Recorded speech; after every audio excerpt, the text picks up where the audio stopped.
እዚህ ጋር የምትያት ልጅ በትምህርቷ ውጤታማ ሳትሆን ስትቀር ትበሳጭና የሆነ ሰው ሄዳ ታረጋለች ማለት ነው። ለምን ምን አገናኘው? ስማ ሲድኒ ይባላል። ሲድኒ ሃይ ስኩል ነው የምትማረው። በጣም ጎበዝ ነች በትምህርቷ። የምታመጣውም ውጤት የሚገራርም ውጤት ነው። ኤ ነው ኤ ፕላስ ነው ምናምን ነው። ከሷም ብሶ ደግሞ ወለ ሌላ ሰው ሁሉ ውጤታማ እንዲሆኑ ትመክራለች፣ ታስተምራለች፣ ብዙ ነገር ታረጋለች። ይህ ማለት ደግሞ ሃይ ስኩል ላይ አሪፍ ከሆናችሁ ቆንጆ ዩኒቨርሲቲ ትገባላችሁ። እሷም ተሳክቶላት ስኮላርሺፕ አግኝታ በነፃ ዩኒቨርሲቲ ትገባለች። ታዲያም ግን ዩኒቨርሲቲ ስትገባ እንደ ሃይ ስኩል አልሆነላት። ዩኒቨርሲቲ ትንሽ ከበድ ይላል። የምትኖረውም ዶርም ውስጥ ገብታ ነው። ትምህርቱ ያዝ ጠጠር ያለ ነገር ነው እና ምቺ ጎበዝ ምስኪኗ ሲድኒ እንደ በፊቱ መሆን ከበዳት። በዛ ላይ ደግሞ ከመጣችበት አመጣጥ አንፃር መውደቅ ለሷ የማይመስል ነገር በቃ ሁሌም አንደኛ እየወጣች ሁሌም የሚገርም ውጤት እያመጣች እየዘጋች የምታልፍ አሁን ይሄ ነገር ለሷ በጣም ትልቅ ፈተና ነው። ታዲያ በዚህ ሁኔታ ውስጥ ሆና አንዳንዴ ቤት ትሄዳለች እናቷ ጋር። እናትና አባቷም ታዲያ እንዴት ነው ዩኒቨርሲቲ ሲሏት በጣም አሪፍ ነው የሚገርም ነው ትላቸዋለች። እውነታው ግን ያው እንደምታውቁት ጥሩ ውጤት እያመጣች አይደለም። ይህም ነገር ቀጠለ ለወራቶች። የሴሚስተሩ መጨረሻ ደረሰ። በዚህ ሰዓት ታዲያ ውጤት ሲመጣ አንዳንዱን ትምህርት ወድቃለች። ይሄ ደግሞ እሷ የመጣችው በስኮላር ነው አላልኳችሁ? ስኮላሩን ሪስክ ውስጥ ይከተዋል። በስኮላር እስከመጣችሁ ድረስ ውጤታችሁን ማስጠበቅ አለባችሁ፣ ያለበለዚያ ስኮላሩ ይሰረዝባችኋል። እየከፈላችሁ መማር ትጀምራላችሁ። እሷም የበለጠ ጭንቀት ውስጥ ገባች። ስኮላሩንም ልታጣ እንደሆነ ገባት። ችግሩ ግን ከምንም በላይ እዚህ ታሪክ ላይ ዋና እንድትረዱ ፈልገው ቤተሰቦች ነው። ይህን ታሪክ ያመጣሁት ለቤተሰብ ነው፣ ልጅ ላላችሁ ቤተሰብ። እሷ አልተናገረች፣ እረፍት መጣ፣ ወደ ቤቷ ተመለሰች። ለቤተሰቦቿ ለእናቷም ለአባቷም ያለውን ነገር ምንም አልተናገረች። እዚህ ጋር ያለውን ፖይንት ያዙት፣ አለመናገሯን ማለት ነው። ታዲያም እረፍት ካለቀ በኋላ ወደ ትምህርት ቤት ትመለሳለች። አሁንም ዶርም ትገባና ሴሚስተሩን ትጨርሳለች። ይሄኛውን ሴሚስተር ስትጨርስ ስኮላርሺፑ የመጨረሻ ማስጠንቀቂያ ይሰጣታል። ውጤትሽን ካላሻሻልሽ ስኮላርሺፕሽ ይሰረዛል የሚል። ቤተሰቡ እየደወለ ግን እንዴት ነው ትምህርት ሲላት በጣም አሪፍ ነው የምትለው አሁን ድረስ። በቃ እሷ ሀሳቧ ምንድን ነው? ቤተሰቤ ከሰሙ ይገሉኛል፣ ቤተሰቤ ከሰሙ ይቆጡኛል፣ ለእኔ ያላቸው አመለካከት ጥሩ አይሆንም በሚል ለብቻዋ ተጨንቃ ነው ይህን ነገር እየተወጣችው ያለችው፣ የውሸት ማለት ነው። ታዲያም አሁን ሶስተኛ ሴሚስተር መጣ። ሶስተኛ ሴሚስተር ላይ ከ4 ክላስ 3ቱን ወደቀች፣ አንዱን ብቻ ነው ያለፈችው። በዚህ ሰዓት ትምህርት ቤቱ ኢሜል ይልክላታል። ምን ብሎ ስኮላርሺፕሽን ሰረዘነዋል ብለው ማለት ነው። በዚህ ሰዓት ሲድኒ ምን እንደምታረግ አታውቅም። ማንንም ብር እንደምትጠይቅ አታውቅም። ለቤተሰቦቿ የዋሸች ነው የመጣችው። እስካሁን ምን ብላ ስጠይቃቸዋለች? በቃ ቤተሰቦቼ ካወቁ እያለች ጭራሽ ግን ሌላ ችግር ውስጥ እየገባች ነው ያለችው። እንደዚህ አይነት ሁኔታ ውስጥ ደግሞ ሆና በዓል መጣ። ወደ ቤተሰቦቿም ሄደች። አሁንም ግን ቤተሰቦቿ ጋር ሄዳ ስኮላርሺፑ እንደተሰረዘባት ውጤቷ እንደተበላሸ አልነገረቻቸውም። አረ በጣም አሪፍ ነው፣ አሪፍ እየተማርኩ ነው፣ አሪፍ ውጤት ነው ያለኝ ነበር ያለቻት እናቷን አባቷን። ይህን ነገር በነገራችን ላይ ከቤተሰቦቿ ብቻ አይደለም ኢቭን ለጓደኞቿ ሁሉ አላወራች፣ ስኮላርሺፕ እንደተከለከለች ውጤቷ እንደዚህ እንደሆነ። ይህም ያላልቁም ወደ ትምህርት ቤት ትመለሳለች። ትምህርት ቤቱም ታዲያ ከዚህ በኋላ እዚህ ትምህርት ቤት መቀጠል አችም ይላታል። ምክንያቱም አንደኛ ግሬዷ ተበላሽቷል፣ ሁለተኛ ስኮላሯ ተሰርዞባታል፣ መክፈል አለባት። እሱን ደግሞ ኬታ ምታ ትከፍላለች። በዚህ የተነሳ ትምህርት ቤቱ አግዷታል። ግን ዶርም ትገባለች ከተማሪዎቹ ጋር ልክ አብሯቸው እንደምትማር አብራቸው ትተኛለች። ክላስ ሲባል ክላስ ትሄዳለች፣ እየተማረች እንደሆነ ታስመስላለች። ግን ችግሩ ይሄም ነገር ብዙ አልቆየም። የትምህርት ቤቱ ፕሪንሲፓል ወይም ዳይሬክተሮች ሲያዩት እንዴ አባረናት ይላል እንዴ ምን ትሰራለች ብለው ከትምህርት ቤት ያባሯታል። አሁን ሲድኒ ያላት አማራጭ ምንድን ነው? ወደ ቤት እንዳትሄድ ቤተሰቦቿ ያፍሩባታል። ምን ስትላቸዋለች? በውሸት ላይ ውሸት ተጨምሮ። በመጨረሻ ግን ምን ብላ ታስባለች? ቤተሰቦቼ ብር ላኩልኝ፣ ዶርም ስላልተመቸኝ በቅርብ የማውቀው በጣም ርካሽ አልጋ አለ እዛ ተከራይቼ ልቀመጥ ትላቸዋለች። ቤተሰቦቿም ሌላ ነገር አላሰቡ፣ እሺ ብለው ይህን ብር መላክ ጀመሩ። እሷም እዛ መኖር ጀመረች። ሚላክላትን ብር ለምግብም ለኪራይም እያደረገች ማለት ነው። ግን ትልቅ ችግር ይፈጠራል። አባቷ የዩኒቨርሲቲ ኦንላይን ሲስተም አለው። የዩኒቨርሲቲ ኦንላይን ሲስተሙ ምንድን ነው? የልጃችሁን ውጤት የምታዩበት የምትከታተሉበት ኦንላይን ሲስተም አለው። አባትየው ሲገባ ኢረር ይለዋል። ለምን? ልጅቷ ተባራለች፣ አክሰሱን ረን ማድረግ አልቻለም። በዚህ ሰዓት ታዲያ እንዴ ምን ተፈጥሮ ነው? ቆይ ስቲልና ትምህርት ቤቱ ያስቀመጠው ስልክ ቁጥር አለ። በሱ ስልክ ቁጥር ቀጥታ ትምህርት ቤቱ ጋር ይደውላል። ታዲያም በዚህ ሰዓት ለምንድን ነው ዌብሳይታችሁ የማይሰራው ሲል ይቅርታ ጋሽ ልጆ ከዚህ ትምህርት ቤት ተባራለች ብለው ቆሌውን ይገፉታል ማለት ነው። ለመከራከርም ሞከረ። እንዴ እሷ በስኮላርሺፕ ነው የገባችሁ፣ እንዴት በዛ ላይ እየተማረች ነው፣ እንዴት ነው ልትባረር የምችለዋል? አሁን ታዲያ ያለው አማራጭ እነሱ ያሉትን መቀበልና ያው ሲድኒ ማዋራት ነው። ሲድኒም ተከራይቻለሁ ወደ አለችው ሆቴል ይሄዳል። እዛም ሲድኒን ያገኛታል። ማፋጠጥም ይጀምራል። ምንድን ነው የተፈጠረው? ተባረሻል ምናምን። ያው እሷ ታገለች፣ ግማሹን አመነች፣ ግማሹን ካደች ምናምን። በቃ ሙሉ ለሙሉ መናገር አልፈለገችም፣ ውሸቱን መቀጠል ነው የፈለገችው። በዚህ ደግሞ ንግግሯ አባትየው አመናት። አሁንም እንደ ትምህርት እየወሰደች እንደሆነ ማለት ነው። የሆነ ነገር ቢጠረጥርም ግን አሳመነችው እንደምንም። በቃ እሺ ለማንኛውም ለማንኛውም እኔ ወደ ስራ ልሄድ ነው ብሎ ጥሏት ይሄዳል። ግን አባትየው እንደሄደ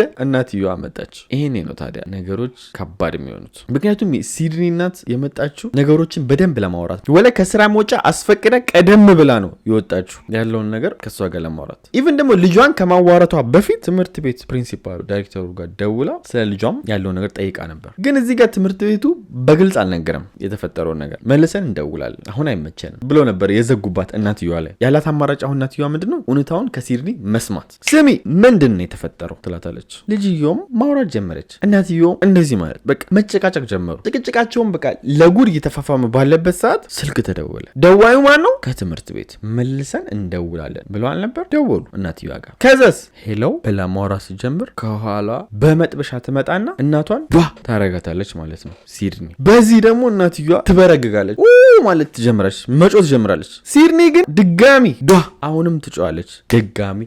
ድጋሚ ብላ ጸጥ ታረጋታለች ማለት ነው። ይሄ ነገር ግን እየተከናወነ ባለበት ሰዓት ስልኩ አልተዘጋም። ከትምህርት ቤት የደወሉት ስልክ አልተዘጋም ነበረ።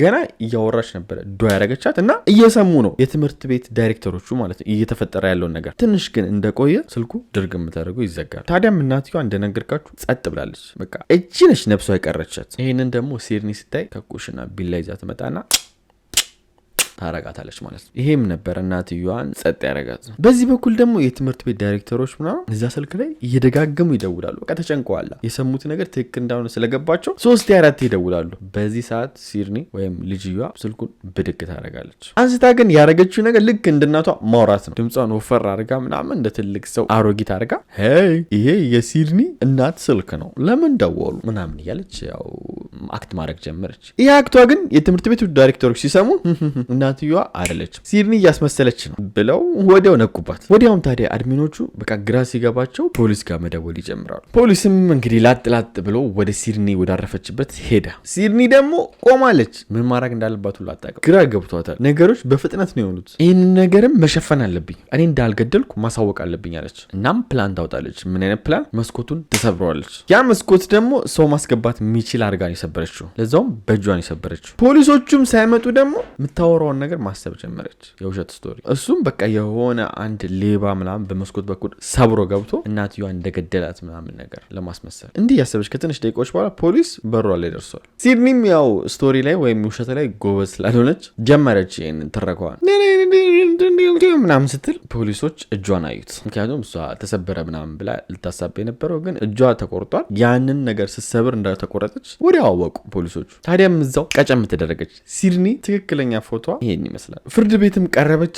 15 ዓመት ጽኑ እስራት ተፈረደባት። አሁን ይህ ታሪክ ወላጆችን ብዙ ነገር ያስተምራል ብዬ አስባለሁ። ልጅቷ የሰራችሁ ትክክል ነው እያልኩ አይደለም፣ ግን ልጆቻችሁን የምታሳድጉበት መንገድ በጣም ማተር ያደርጋል። ወላጆች ስታሳድጉ ከ14 እና ከ15 ዓመታቸው በኋላ ሁለት ነገር ነው ማድረግ ያለባችሁ። እስከዛ ድረስ መግረፍ ካለባችሁ ትገርፋላችሁ፣ መቆንጠጥ ካለባችሁ ትቆነጥጣላችሁ። ትክክል ነው፣ በዛ በደንብ አምናለሁ። ከዛ በኋላ ግን በሁለት ነገር አምናለሁ። አንደኛው እምነታቸው ላይ በጣም ጠንካራ መሆን አለባቸው። ኢትዮጵያ ውስጥ ኦርቶዶክስም ሙስሊምም ይሁን ጴንጤም ይሁን ሱሰኛ ሁን ሚል የለም። በሶስቱም አልጋ ላይ ግንኙነት አርጉ ሚል በሶስቱም እምነት የለም። እስከ 14 እስከ 15 ዓመት እናንተ ኮንትሮል ማድረግ ትችላላችሁ። ከዛ በኋላ አችሉ። በእኔ እድሜ ትምህርት ቤት የሚፈጠሩትን ብዙ ነገር ስላየው ነው። ይህን የምታዩም ወጣቶች ቲኔጀሮች ራሳችሁን ታውቃላችሁ። ያላችሁን ማንነት ትምህርት ቤት ውስጥና ቤት ውስጥ ያላችሁን ማንነት አተ ተነስ፣ ግባ፣ ውጣ፣ ሂድ፣ ፍለጥ፣ ቁረጥ ሚል ወላጅ ካላችሁ እርግጠኛ ነኝ ቤት ውስጥ ጨዋ ትሆናላችሁ። ትምህርት ቤት ግን መስመኑ የሌለ ዱርዬ ነው የምትሆኑት። ስለዚህ ወላጆች ኮንትሮል ማድረግ አችሉም። ይሄን ነገር ከእናንተ በላይ ነው። እንደዚህ አይነት ነገር ኮንትሮል ሊያደርግ የሚችለው ፈጣሪ ነው። ለፈጣሪ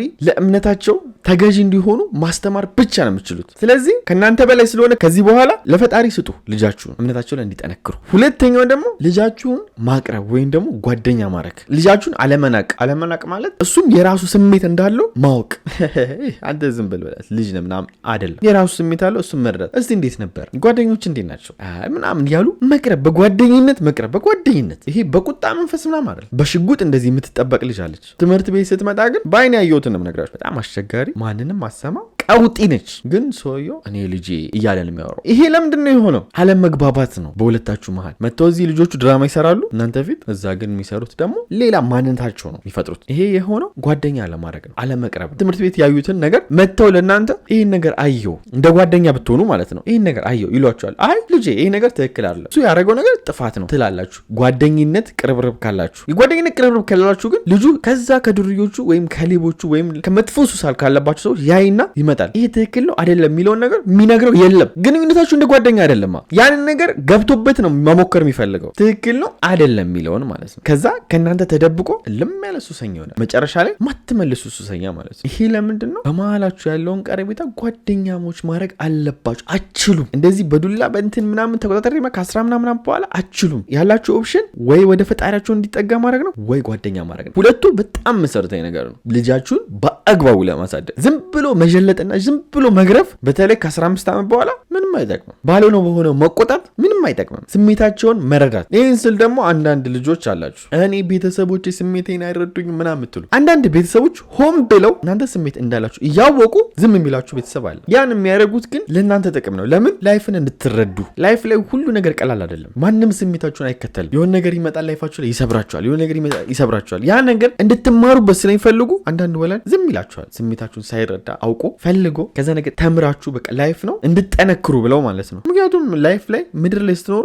ሞልቷችሁ ደልቷችሁ አትኖሩ። አንድ ኮሜንት አላገኝም እርግጠኛ ሆኜ የምነግራችሁ እኔ ናኒ የደላኝ ሰው ነው የሚል የለም። ለዛ ስሜቴን አይረዳም ወላጅ ምናምን አትበሉ እናንተም ማለት ነው። ወላጆችም ደግሞ በቻላችሁ ታቅም ለማቅረብ ሞክሩ። እናቷን እዚህ ጋር በመጥበሻ የደፋቻት ገና ትሰማለች ብላ ነው። ለምን? ያደገችበት መንገድ ነው። ያደገችው ምንድን ነው? ትምህርት የዓለም ፍጻሜ ነው ተብላ ሊሆን ይችላል። ከትምህርት ብትወድቂ ህይወት የለሽም ተብላ ልታድግ ትችላለች። ስለዚህ እናትየዋ ከሰማች አባትየው ይሰማል፣ አባቴ ከሰማ ደግሞ ሌላ ችግር ነው ብላ በቃ አንድ የምታስበው ህይወት ትምህርት ነው። ለዛ እንደዚህ አይነት አስቀያሚ እርምጃ ወሰደች። ስለዚህ ወላጆች ምንም ቢሆን ልጃችሁን ትምህርት ቤት እስከላካችሁ ድረስ ሁለት አይነት ልጅ ከሚሆንባችሁ ቀርባችሁት እንደ ጓደኛ ሆናችሁ ስሜቱን ብትረዱት ይሻላል። አለበለዚያ ቤት ሲመጣ ትምህርት ቤት ግን አለሌ የሚሆን ልጅ ነው የሚሆን። በጣም በጣም በጣም ወዳችኋለሁ። በዚህ አጋጣሚ አሜን ሱፐር ታንክስ አድርጋለሁ። በጣም ቴንኪው አሜን። በቀጣይ ቪዲዮ ወዳችኋለሁ። ባይ